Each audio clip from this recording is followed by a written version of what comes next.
Okay, I have it. Okay, thank you. In the name of Allah, the Beneficent, the Merciful, we want to welcome you once again to another exciting broadcast from the Souls of Black Folk broadcast, airing every Tuesday night at 8 a.m. And before the show ends, you'll get all of the mediums where you can reach us to get some of this fantastic broadcasting and even reach some of the archives that we have. We want to remind everyone about the Final Call newspaper. It's a weekly publication, and you can find it in all your cities right here in America. And the 24-hour Final Call radio, and you can download that app. Doesn't cost you anything. And there you'll get clippings of some of the historic addresses by the Honorable Minister Louis Farrakhan, and hear from many around our nation and that. And so as we are about to approach the 28th anniversary of the unprecedented historic Million Man March, we're happy to come to you as we're revitalizing our show and doing some restructuring to come back to you with a lot of broadcasting with issues and people of interest to us and that play key roles in all of our survival efforts here in these United States of America. And so want to certainly first welcome my co-host, our own student minister there in Atlantic City, New Jersey, our brother Michael Muhammad. And so for this 28th anniversary of the Million Man March, we have a lot of things lined up that we're going to be doing in the country, even starting today with some of the community give back that's going on all over the country.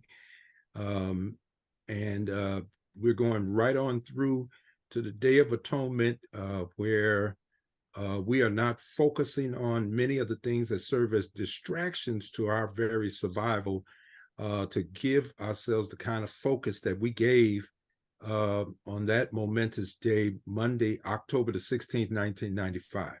So, Brother Michael, tell us who our guest is and acquaint our listening audience with him. Yes, sir. Yes, sir. And assalamu alaikum, everyone. And we have with us this day our beloved brother, Councilman Kaleem Shabazz from Atlantic City, New Jersey. Brother Shabazz has been a long-time resident of Atlantic City, New Jersey, and he is also the third ward councilman and also council vice president. He actually serves in the ward where we work out at, where our mosque is located. Okay. He currently is he has a long standing of great community service, very well known and loved in our community, brother minister and everyone. He has been appointed to the Urban and Regional Growth Transition Advisory Committee by Governor Phil Murphy here in New Jersey. He currently serves as the chairperson, again, as the City Council's Planning and Development Committee. Brother Kaleem also is a lecturer at Stockton University, and he currently is the president of the Atlantic City chapter of the NAACP. Our brother is extremely active.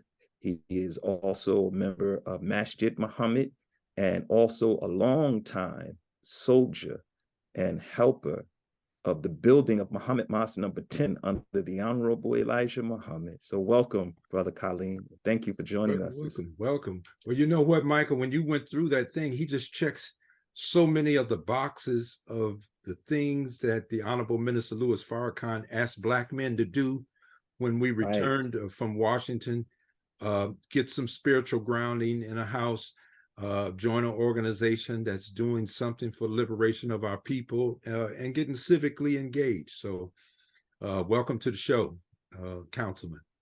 Thank you so much, Brother Minister Rodney and Brother Minister Michael. It's my extreme honor to be a guest here. I am, when Minister Michael asked me would I appear, I was honored and still honored to be a part of this show and to help in any way we can as we move towards reawakening our people and moving us forward. Okay, thank you. Well, obviously, I guess the first question, were you able to make the march in 1995? Brother Minister, I am proud to say that I definitely made the march. I was there in that number, as they say. I was honored to be there. In fact, it was a little controversy because I was in the middle of running a campaign. You know about campaigns for a legislative team, and some of the people said, "Well, why are you going to the Million Man March?" And I said, "Well, the greater question would be, why wouldn't I go to the Million Man March?" And so there was a little discrepancy in the campaign about what would be the political impacts of the campaign manager for a legislative team going to the Million Man March. And I said, well, you're gonna have to calculate that because I'm going, and that's it. And I happen to, my sister, older sister, lives in Washington, D.C. So I was able to actually stay with her, and we both went to the march together. And I am happy to report that I am still emotionally tied to seeing that number of people. In fact, that's the largest gathering of people of color in this country, in the history of the country. We were talking about this in one of my classes.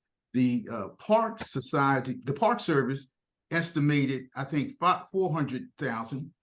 The organizers, we said 870,000, but whatever number you choose, it is a large, historic, significant number and occasion. I was happy to be there and happy to again be on this morning to talk about how we are moving forward in 2023. Yes, well, I do remember the Honorable Minister Louis Farrakhan deciding that we would have to fight them over the numbers because they wanted to lowball it. And he said, this will be a matter of historic record. We'll never get to go back and do this again. And so we went back through all the channels of entry into Washington, D.C. And I remember him sending his son-in-law, who was then the chief of staff, Leonard Farrakhan Muhammad. He sent my regional minister, Minister Don Muhammad, on national television to push back on the numbers that they were trying to assign to it. One of the things that we noticed was that on any given Monday, a work day in metropolitan Washington, the turnstile showed that a little over 200,000 people rode the metro. But on that Monday, October the 16th, 827,000 people hit the turnstile. So you can't argue with the numbers. So just from the train alone, we're not even talking about those that drove in, those that came the night or 2 days before, those that lived in the city that just walked over. But we were easy between the Lincoln Memorial and the Capitol building. We were easily far more than 400,000 that can fit in that thing. And you can go back and just look at some of the pictures of the swelling crowd. And Brother Minister, I was also glad you mentioned the numbers because we did challenge the numbers. They backed off of it. They decided not to keep trying to assign a figure to it because, see, they had never done anything like this before. And I was just glad of it. But I'm glad you were able to make it. There are a lot of Black men that are saying, yeah, I was there that day. Well, Brother Minister, also, people didn't calculate the buses. I know here in Atlantic City, we had several buses that went down. Even from my barbershop, we had buses buses going down. And I just wanted to say real quick, I know that you realize many people thought and said that people wouldn't take off on a Monday and come to Washington, D.C. And I think the fact that that amount of people took off on a Monday and came to Washington, D.C. showed the kind of spirit we had and we still need today. No, you're the spirit of the Million right. Man March still lives. And Brother Michael, I believe Brother Arif is trying to come in. Yes, sir. He's in. Yeah, we're going to be joined by Brother Minister Arif Muhammad also. And he'll be joining us momentarily. Okay. Yeah, the Saturday was the day that the minister was pressed with, as we did. You know, the Honorable Minister Louis Farrakhan, I've never known him to engage any kind of large monumental undertaking without trying to bring in counsel.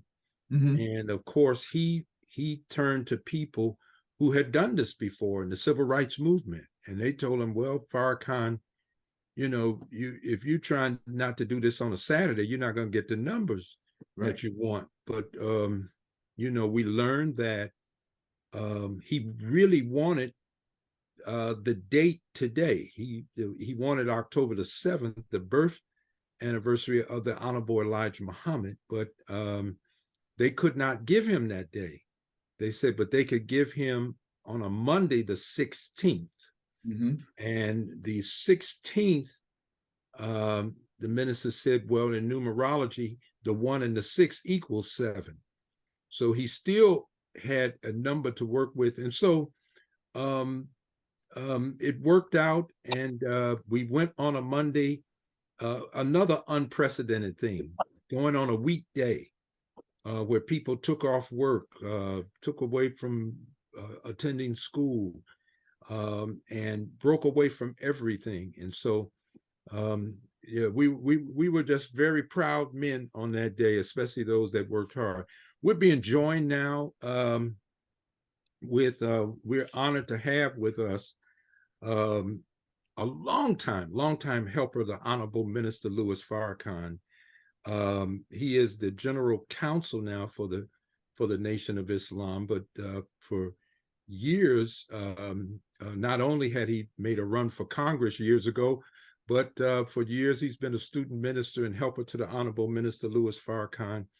And surprisingly, he was the regional minister based in the city of Washington, D.C. in 1995, and that's our dear brother, Abdul Arif Muhammad. Welcome to the program. Brother Arif, you might still be on mute. I guess he'll chime in a minute, but he has joined us. You know, I thought about, you hit the mute button. I thought about the march, and you know, the principal man that convened this march never presented it as solely his idea. He always said the call came from God, but God used me to make the call. And you know, God has always, his pattern, no matter what of the major faiths that we are in, we see in any given time and dispensation, he always uses one man to call all men. And I just saw this as that kind of pattern coming out. And I remember our dear sister, may Allah always be pleased with her, Sister Ava Muhammad, said the thing was, no one ever thought about it. No one ever thought about bringing 1 million people to Washington, D.C. So this was historic. It was unprecedented. And generally, when we went to Washington, D.C. with large numbers, we considered that social capital. And we always wanted to leverage that to pressure government for more things for people who've been marginalized. And, you know, in one sense, that's understandable. But the nature of this march was not to go to white America to plead with white America to change their mind and attitude and heart about us. This was us not going to them. We went to Washington, but we went to stand before the high God at the threshold of his mercy, that we could that we could be the kind of men that could shoulder the responsibility. If we could be reconciled with God, reconciled with his mind, heart, and the principles that constitute being a God or being God-like, then we could shoulder ourselves with the responsibility and wear the mind and spirit of self-determination. And that was the real historic thing that made this march unlike anything that we had gathered, because now we weren't asking President Bill Clinton, we weren't asking the Congress, who all took off that day. Right. That was not a national holiday. It should be one, but so I think Brother Arif is having difficulty unmuting Brother Michael, because we can see him, but we can't hear him. So he's asking, is there any technical support?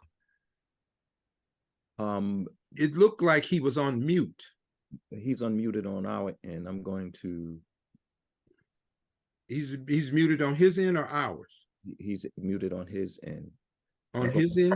He can unmute himself. There you go. There you go, Brother Arif. All right. We can hear him now? Brother Arif, we can hear you now.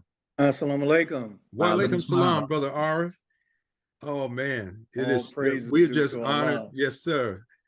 I was just telling them about your history. Went long before the Million Man March with the nation, and certainly long after the Million Man March. And I can remember that, as I said before, Brother Arif was the regional minister, so he was at the center of operations. Whatever controversies arose as a result of this call and the mobilization of people like we never have before in this country, at the center of much of it was our dear brother Abdul Arif Muhammad. So I certainly wanted him to share some of his thoughts about all of the things that went into that, from his vantage point, that went into the Million Man March and its great success as a result of the call through the Honorable Minister Louis Farrakhan. Well, thank you, Brother Student Minister Rodney. Let me, of course, first always just open in the name of Allah. I bear witness there's no God but Allah, and we forever thank God for his intervention in our affairs and raising among us the most honorable Elijah Muhammad, and with the two of them, Allah in person, Master Fard Muhammad, and the Honorable Elijah Muhammad, leaving with us such an exquisite example in our midst in the Honorable Minister Louis Farrakhan. So I greet all of you, brothers, in peace. Assalamu alaikum. Wa alaikum salam. And first of all, thank you for this opportunity. Sorry about the technical glitches. That's okay. It's been a while since I've been doing this, but I would say that that day, October 16, 1995, is a day that is etched in the annals of history as a day when something had never been seen before.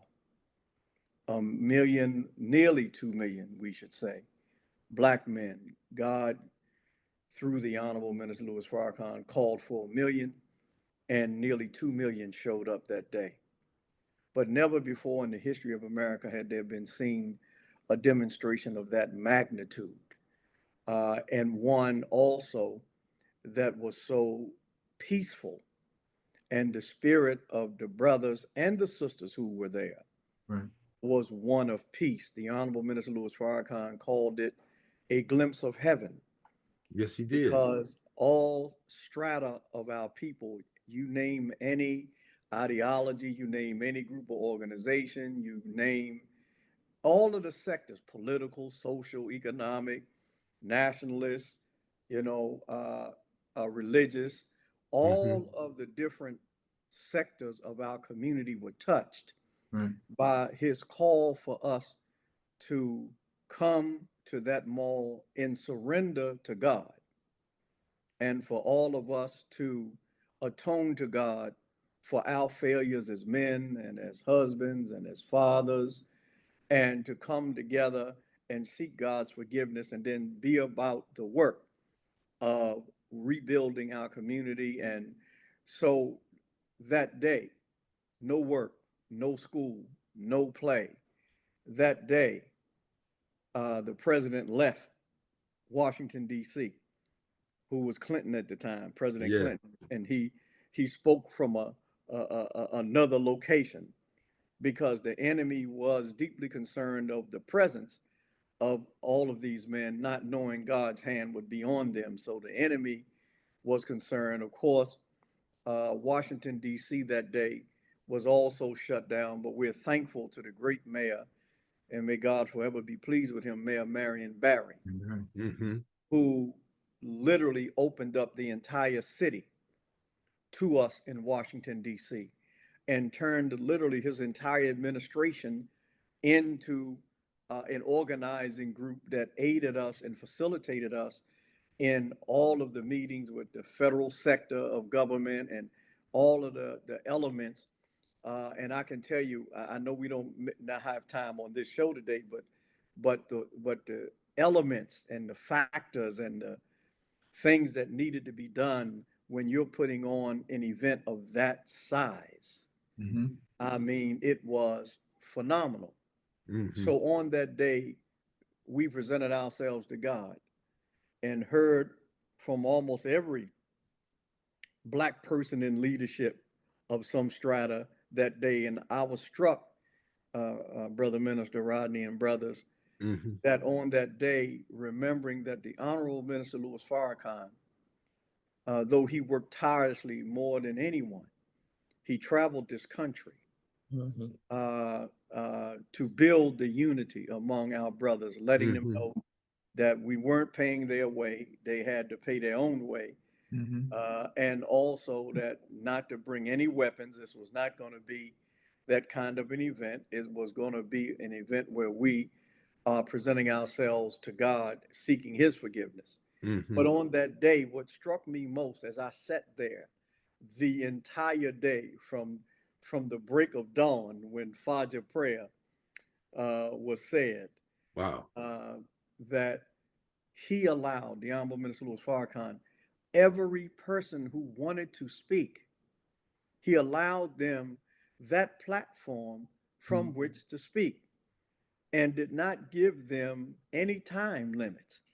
Look at the magnificence and Mm-hmm. graciousness of the Honorable Minister Louis Farrakhan. So there was this presentation of the unity of Black America. Hmm. And so that struck me more than anything else because he was patient all day as all others spoke.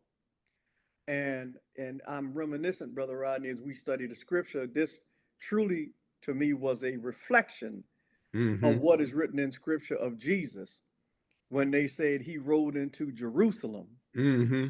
on a colt and the ass. And we're taught that the colt was the learned of the people and the ass was the masses. So the masses and the classes, he all came to Washington and he rode into Jerusalem that day as they were singing Hosanna, Hosanna in the Yes, highest. sir.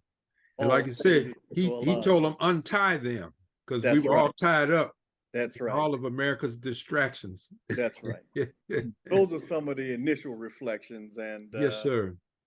Well, I'll hold it for it's a couple of things. This morning's Wall Street Journal, there's an article in there about the spike in murders in Washington, D.C., standing out among all of the major cities where homicides are going down. They've gone up about 38% in Washington, D.C., the very city where we convene. And, for me, the germ of what happened that day goes back to 1979 when I first heard the Honorable Minister Louis Farrakhan. He was the sole lone voice in this country talking about what we were doing to each other in the way Yes, of sir. murder, comparing it with the death toll in Vietnam. That's how far back this goes. That's right. That's right. Yeah, and now we have murder on the streets with generations that are out of touch with what happened in 1995, probably don't even really know about the Vietnam War. And it's just, and there's another article in today's Wall Street Journal with Thomas Sewell, one of the Black conservatives. I haven't really dove into it yet, but it's dealing with the problem with social justice.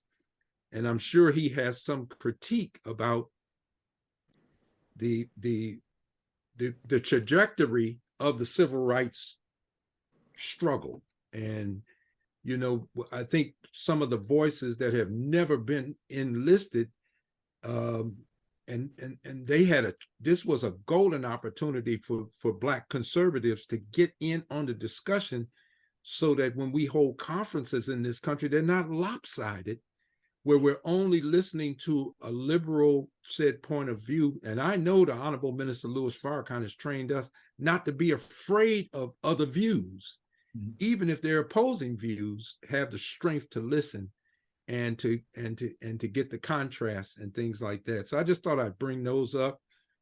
If I could say, yeah, but go ahead, Brother Kaleem. Right, And Brother Kaleem, so that you and Brother Arif are acquainted, this is our councilman, Brother Arif from Atlantic City, New Jersey, Brother Kaleem Shabazz, who was present at the march. He's also president of the NAACP chapter. They are in Atlantic City, but he's also our councilman, where our mosque study group is located in Atlantic City, New Jersey. And this is Brother Arif, our general counsel, longtime help with the Honorable Minister Louis Farrakhan. An honor and privilege, my dear brother. Yes, sir. my brother, the same. I was saying before you came on how honored I was when Student Minister Michael asked me to be a guest. We are trying to reflect some of the brilliance of the Million Man March. And I just want to say quickly, we're Muslims, and we see that when Islam is properly implemented, people will follow and support what we're doing. And I think that the minister showed that when people came together from, as you said, Brother Arf, people of all stripes and people of all beliefs, and that just indicates to me that we have even more to do as we see what's happening in our communities across the country. And as Minister Rodney said about Washington, but it's the same thing in varying degrees wherever we're at, was East Coast, West Coast, Midwest. Our people are distressed, dispirited, in bad conditions, and I firmly believe that those of us who understand the what Allah wants us to do to help humanity, it's our job to step forward and to increase. I remember, Brother Mr. Michael, you too young to remember this, but I can remember when the Honorable Elijah Muhammad was talking about Muhammad Speaks. He said, I want you to double and hold your double, when we was talking about the distributions of Muhammad Speaks at that time. But I think that even though many of us have done a lot, I think we have to do even more in the time that we're living in to ensure that our people move forward. And I think that's the time we're living in. Yeah, and you know, Brother Kaleem, that makes me want to raise another point, because I know I was in a meeting with Dr. Malefi Asante and other nationalists, and I had to remind them, as they look at Muslims and look at Islam as something outside of Black world thought, I said it was a Muslim that popularized the term Black. Without the Honorable Elijah Muhammad, we were adverse to even being called Black people. Absolutely. We wanted to be called anything but Black. That's how much our enemy had poisoned our minds in the way of our own self-identification, you know, number one. And, you know, it was another point I was going to make out of that, but I do think that in the Quran, and I just wanted to ask this question, there's a verse that says, would that I had taken away with the messenger. And can we say that some of the horror that we're experiencing nationwide, that at least some of it is coming from forsaking and not taken away with the message? And when I say away, I mean, if a man is preaching that which could only come from God. We want peace in our community. But as I heard the Honorable Minister Louis Farrakhan said, you want peace, but you don't want the way of peace. That's the way of the messenger, as Brother Arif described. It seems like we're forsaking that way, but at the same time demanding that outcome for peace. But it's like wanting a cake, but you don't want to deal with the recipe. Well, Minister Rodney, if I could say this. Yes, sir. You pointed out, and Councilman also pointed out, the condition that we see today, now 28 years later from the march. We remember scripture where they said of Jesus, and I believe it's after he rode into Jerusalem, that we need to deal with him lest they all go after him. Go after him. Yes, sir. And so for the last 28 years, what we have witnessed, and if we go back to the history, immediately after the great success of the march, the Honorable Minister Louis Farrakhan was viciously attacked. And all manner of slander was being thrown at him. And the enemy, we have an enemy that they feel that it is not in their interest that we unify. It is not in their interest that we come together. Yes, sir. Because God came to separate us and to make us independent and to raise us up to ourselves. And so many distractions were and plans. See? So the scripture says, let us deal wisely with them. See? Lest they multiply and then join on to our enemy and come against us in war. That's the mind of the enemy. That's the mind. So when you see 1 million men in unity with each other, and each of them those men and the women that were there as well, we can never forget the support of our sisters throughout this process and on that day as well. But looking at these men, behind every man, you have another 5 or more or so persons that they may represent.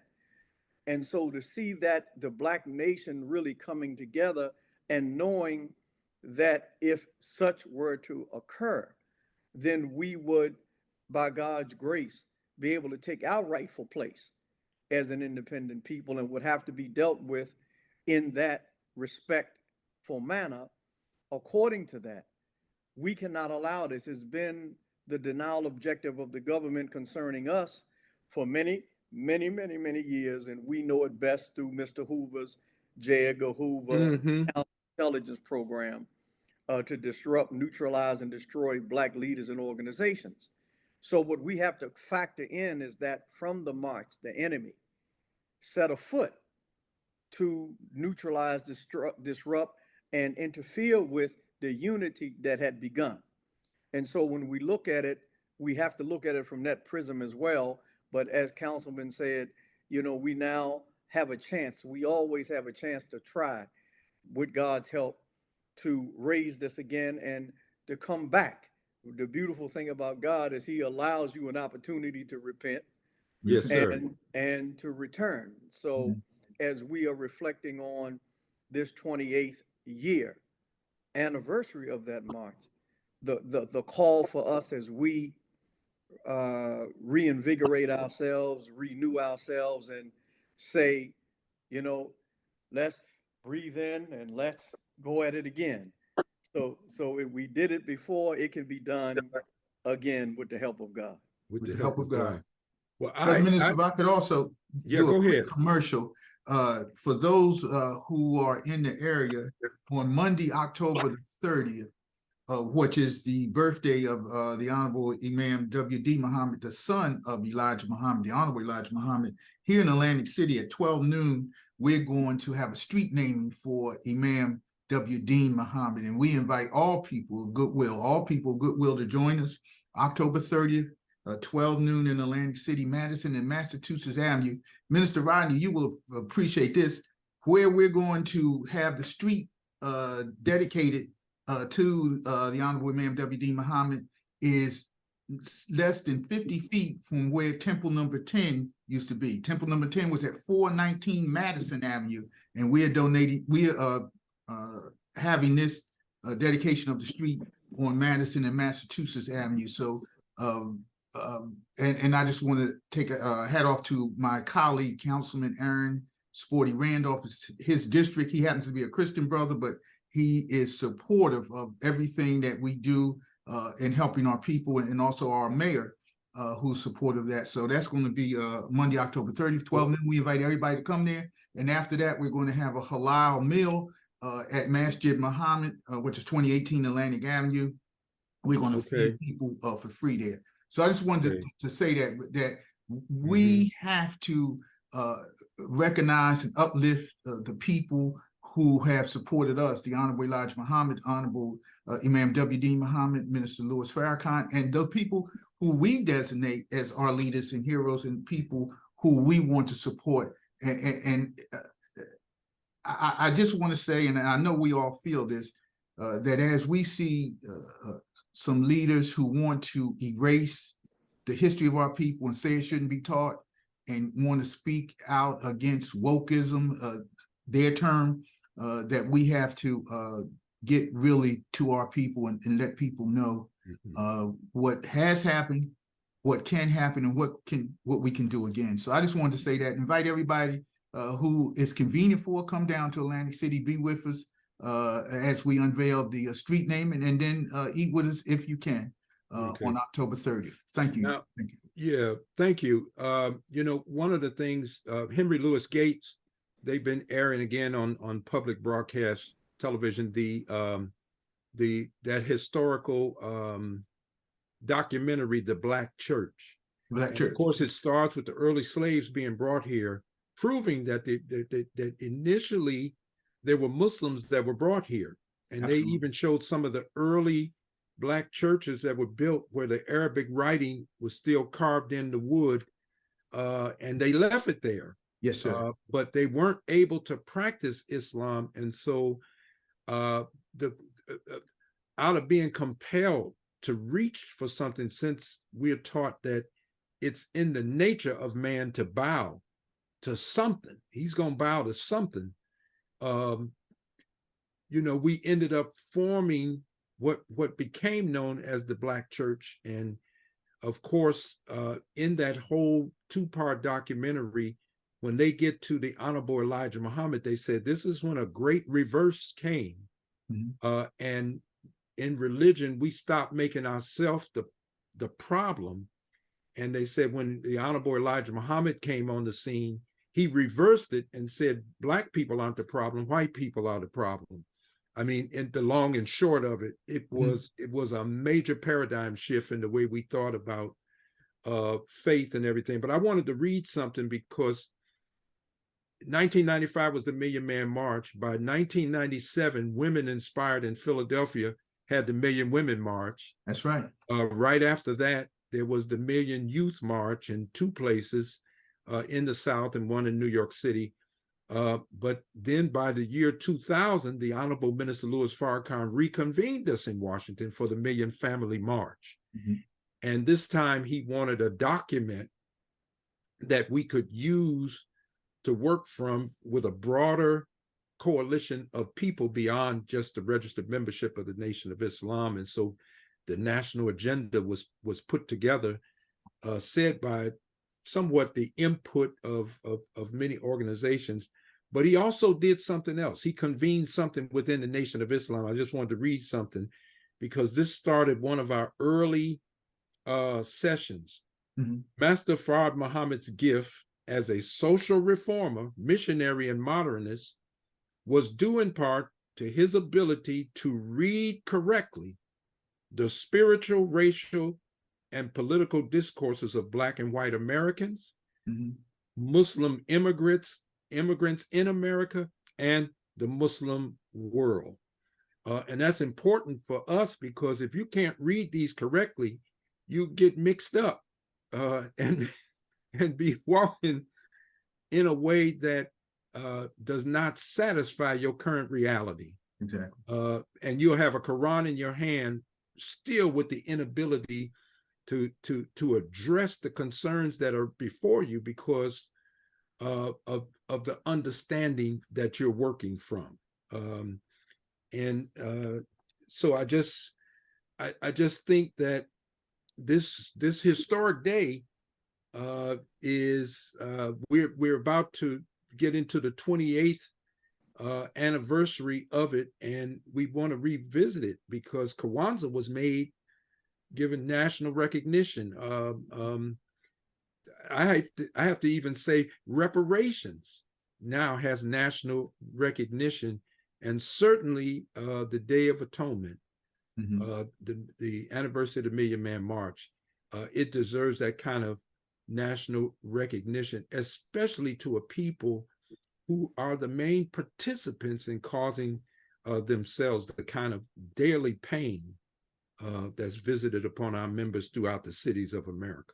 Well, Minister Rodney, you may remember that in late September of 1995, there was a convening in Howard University's Rankin Chapel, where the Honorable Minister Louis Farrakhan and many religious leaders from various, I would say, theological perspectives joined together in doing what you just said and declaring that October 16th would become a holy day, a day that we would recognize and that we would observe.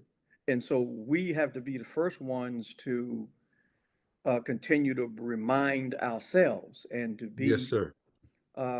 Among us, and you know, our minds will move on to the other thing. But you know, in America, there are holidays, there are observances. You know, within our nation, we have observances of certain special events and times, and this was one.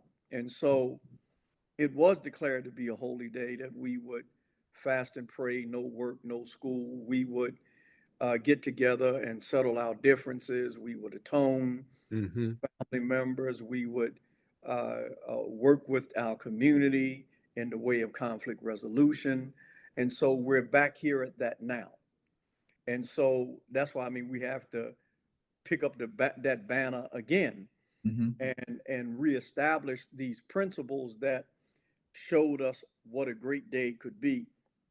If we could do it one day, we could do it a year, we could do it 5 years, we can do it. But again, our collective mind has to be in unity and focused. And I did not know who the writer was that you were reading, referring to That was Master. from the Atonement Commission. Right. It was And one of our first sessions. And so I'm saying to myself as I listen to it, yes, well, Master Father Muhammad would have a perspective far beyond ours if we believe that Allah intervened in our affairs in his person. So he would have the best insight to the human mind and the human condition. And, you know, the beautiful thing of it is we look at the Honorable Minister Louis Farrakhan, that how God has blessed him to be a man who our whole community knows that he's a man that loves his people, and that he has proven over 68 years now of his love and service to God, the Most Honorable Elijah Muhammad, and his people, that he is a guide among us. And if we would accept that guide, then we would all be better off. We all accepted it that day on the mall at the Million Man March. So again, as the Holy Quran talks about how they came to the junction of the two rivers, and it said they lost their fish and it got lost away. the fish.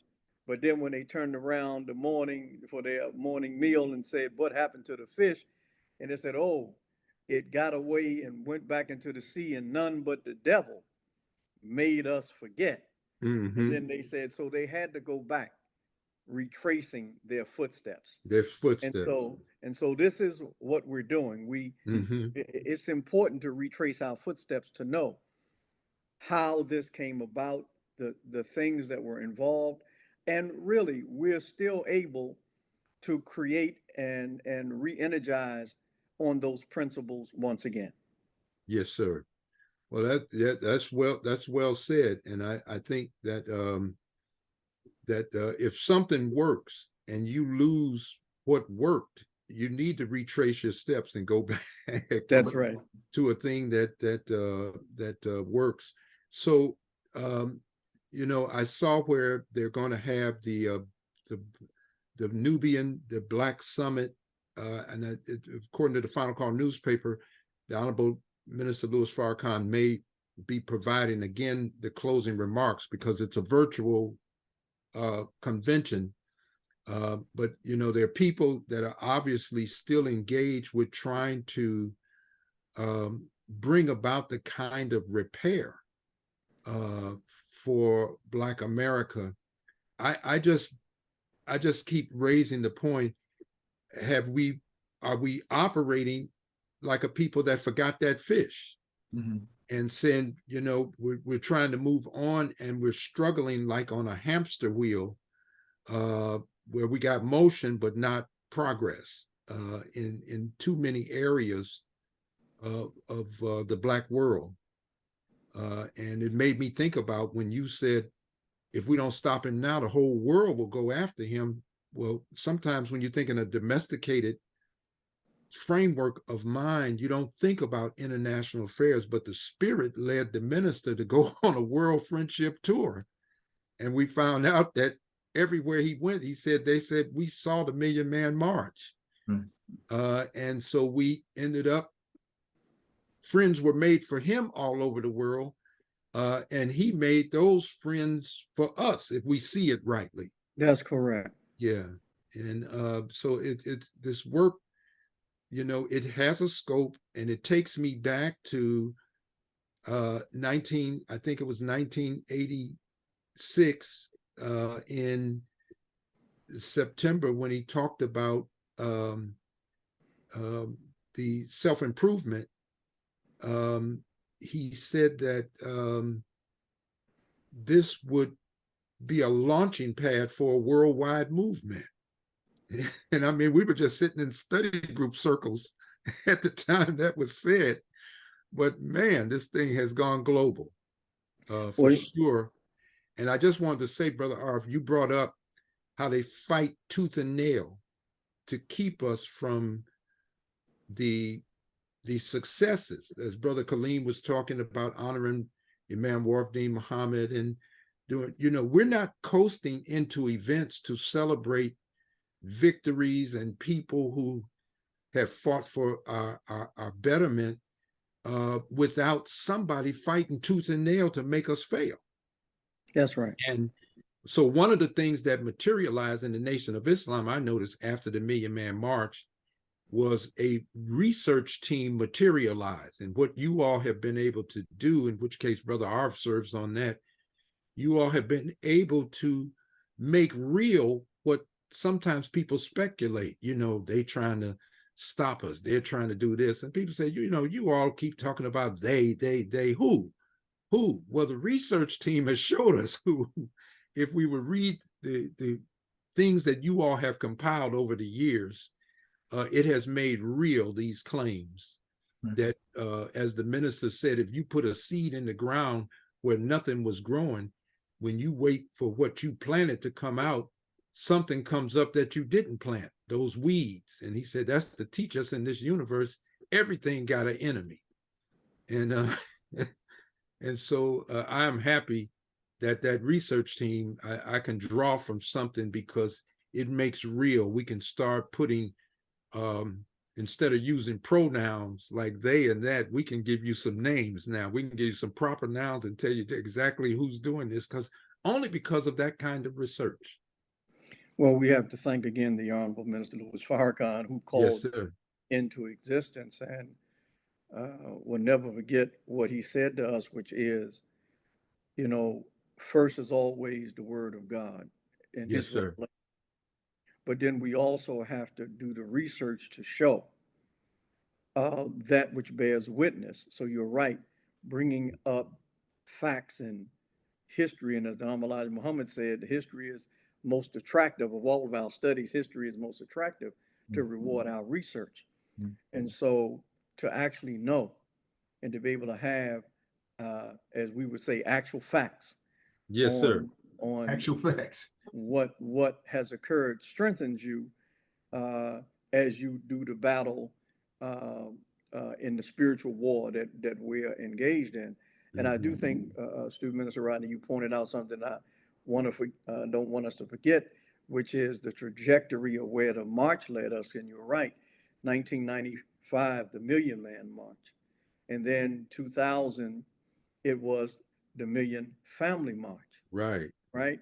And then in 2005, Right. it was the Millions More movement. Right. And where that was important because we really were trying to build this movement for Black people. That's right. And of course, by the time we get to 2015, 10-10-15 as we called it, That's right. it was called Justice or Else. Or else. It was right in the midst of so much killing of our people across this country, and the injustice with the police killing of our brothers and sisters. And so, you know, he's a guided man who is bringing us on a path. But when you think of all of these meetings that were held at the National Mall, on the steps Yes, sir. of the U.S. Capitol, this has not happened in the history of Black people and their struggle. That's right. That's right. That from that Capitol, these messages were delivered. And I think that we really do need to go back and see what God has done and was doing as he guided his minister from Million Man March, Million Family March, Millions More Movement, Justice or Else. Justice. And you had in each of those subsequent meetings hundreds of thousands, if not a million or so there. Yes. So, you know, these are things that we should examine and contemplate, because nothing is impossible if we, as we did on that mall in 1995, pledged to God that we would accept our responsibility. Yes, sir. And do for ourselves what is required. Yes, sir. That's well said. And I think that the spirit of the march, if I could just say, it lent itself more to self-determination, do for self, than it did appealing to someone else. I mean, we have, as I said at Jumar yesterday, we have given over appraisal power. You know, if I find a relic or some jewel or precious stone, I don't know how, I'm not in the profession, I don't know how to properly assess its value. So I tend to go to some expert that knows how to look at it and tell me what it's worth, what I could get for it. But appraisal power is in the hands of that person that is giving me that value. And we keep giving appraisal power back over to someone who, as Brother Arif said, it's not in his vested interest to assign great value to us. So he's going to always come back with a report that puts us in a dim light, and it's a devaluation of us, as opposed to an appreciation building on the qualities that we have as a people. And I just feel that the Most Honorable Elijah Muhammad, this being his birth anniversary, he's proof that we were not worthless, and as the builders of civilization rejected that stone, made us the waste. God took one. It only takes one to prove that there's something in the rest of them there. But you got to have one committed, and thank God for the Most Honorable Elijah Muhammad, a committed man. He made Black popular. He changed the discussion on the question of God in this country, and I think that what he did, I remember being called by the Philadelphia Inquirer when the towers came down in New York City, and they said it's Islam inside the prisons. and they wanted a comment on about Islam being in the prisons. I told them, we didn't put it there. The Justice Department did that. When you took the Honorable Elijah Muhammad off the street and put him in prison, along with 100 members of the Fruit of Islam, he didn't stop teaching what he was teaching on the outside when he went on the inside of the wall. And so now you can't get Islam out of the prison. And you do better to let the real teacher of Islam today go into prison, and you would have a better order of things. So, but I appreciate you all being on recounting. We got to have another discussion on this, and we're hoping to focus on the national agenda from here on out, because I remember the Honorable Minister Louis Farrakhan saying, you know, teaching alone doesn't change people. It takes programs and methods. Absolutely. And so we have a program on the back page of our newspaper, and other tools that we can use to bring that. Yes, Brother Kaleem.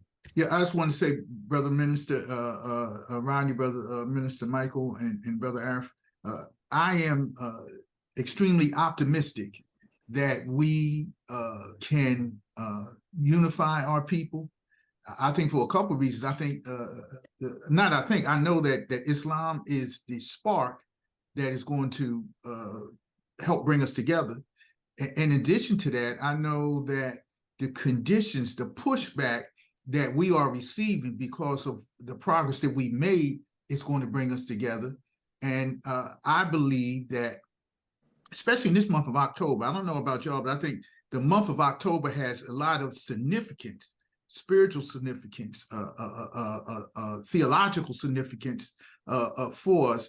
I believe that we're going to make strides, and I think that we have allies. We have allies in our Christian community. We have allies in people who don't even profess a faith, but who believe in dignity and civil rights and social justice. We have allies in our Jewish community. I believe that there are more people in this country who want to do the right thing than who want to be associated with the spirits of darkness and oppression and suppression of people. I think it's just our job to coalesce those people, to call to their higher natures, and to appeal to them. And I believe if we do this, as it says in our prayers that we make, we are praying not just to go through the rituals of prayer. We are praying to have the spirit and the energy and the vision to implement what we're saying in our prayers and asking Allah for us to do. So I think that we are on the cusp of doing great things in this country, in our communities of people of color. And I think we just got to keep pressing forward. And I just want to thank y'all for the opportunity to let me be with you. And again, invite everybody who can come to Lang City on October 30th as we show that we're going to recognize one of our heroes. I have to say, though, I was at a meeting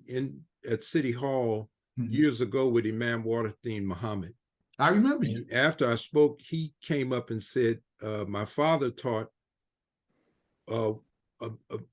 America the ugly, or some word he used to say what the Honorable Elijah Muhammad described, but he called it America was the beautiful. And the press, they pressed me about that. They said, well, do you agree with Imam? And I said, well, if America's going to be beautiful, it's a lot of steps she got to take to get there. Right.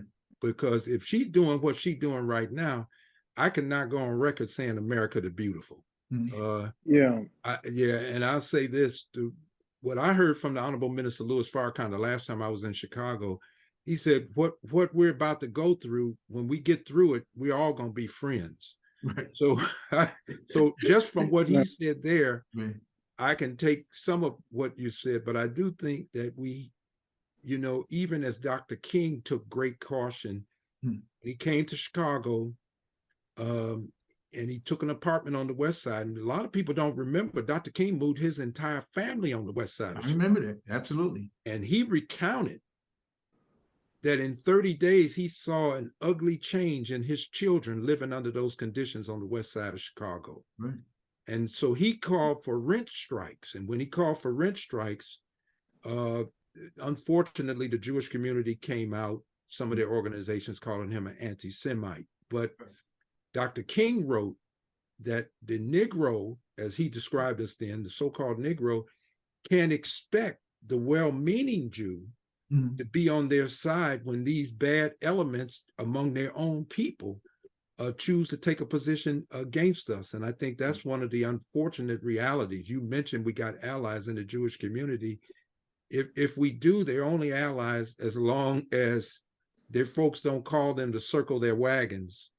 And that we got to have a hard discussion on truth to get to real Black Jewish relations, because right now it'll be a master-slave relationship if we don't honor God's truth. Well, Brother Minister, that's where we come in. That's where Islam gives us wisdom and the understanding at how to present ourselves. That it says present it in the best manner, in the best teaching. And I remember that meeting. That was 1999 in Philadelphia when we had that meeting, and that's when we had a convention in Philadelphia, 1999. And I respected the imam, and you know, the minister always taught me. He said, brother, the imam's knowledge of the Quran was superior to what they had in the Muslim world. Absolutely. But when he was without an economic base, he went back to them, though they operating, and he operated with a superior understanding because his schooling started from his father. He and Malcolm X were taught, you know, greatly in that sense. And I think if our brother was still alive, you'd see him moving more and more and more back toward what his father had established, because realizations were coming to him as he dealt with the reality of the so-called Negro here in America. But nevertheless, Rodney, we all are moving toward that. Yes, sir, Brother Arif. If I could, in conclusion, say, first of all, it's a privilege to be on to speak.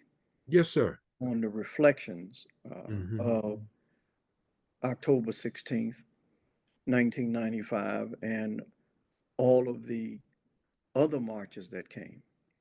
I want to say, just in terms of our situation as a people, the Honorable Elijah Muhammad said that we have to keep in mind that our problem is a spiritual problem. Yes. It is rooted in God. And as the scripture said, our condition was such that God would have to come. The scripture preaches us that he would come to see about our condition. And he did, and he raised among us at his coming Master Father Muhammad, who intervened in our affairs. And we say Allah intervened in our affairs in his person, and raised the Most Honorable Elijah Muhammad and missioned him to reform us mentally, morally, spiritually, socially. And so if we recognize that the root of our problem is spiritual, and that our condition was such that God himself had to make his appearance and raise one to affect us in a way to get us out from under what we have suffered for 460 plus years in this country, of some of the, as he wrote, the worst treatment ever received by any human being. And he loved us enough, the Most Honorable Elijah Muhammad, that before he went to the next part of his mission, because we believe him to be alive, and so he left us with the Honorable Minister Louis Farrakhan, who is continuing in that spiritual mission to get us to recognize that God is present among us, and he is our greatest defender.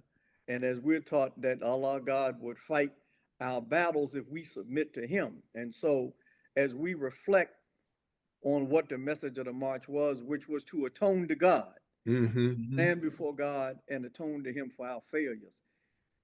We now have 28 years later that same opportunity. Yes, to sir. Continue that atonement, reconcile and accept our responsibility with God with us, because that is what makes us who we are.